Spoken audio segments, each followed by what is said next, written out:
You can't say Joe Davis Stadium is going to the dogs, more like the birds. We'd take the kids. It was always a great feeling because the kids were right there on like you're almost on the field. Baseball fans have a soft spot for the old park, even though the rugged field hasn't been tended in years.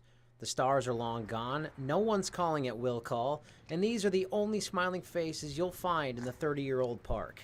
It's really ripe for redevelopment. The stadium is obsolete. The old ballpark hasn't been open to the public for about 3 years, and City Administrator John Hamilton admits the place is likely being torn down. It's just a question of when.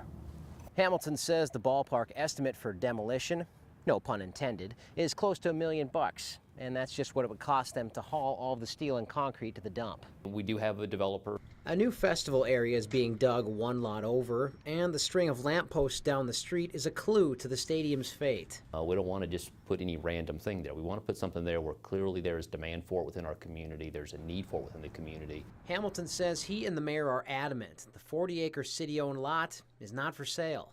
As the lights go on at nearby John Hunt Park at sunset, parents find a spot to watch their kids. They say the need is for more youth sports parks. You're going to have tournaments every weekend. Pretty much baseball, they play year-round now. Something happening in calendar year 2019 would probably be pretty aggressive, but I wouldn't say it's impossible. 2020 is probably more likely in terms of actually seeing the physical manifestation of agreements. Hamilton says he plans to let the market decide how swiftly they move on the old ballpark, but doubts it'll become a future baseball venue. In Huntsville, Joel Porter, WHNT News 19.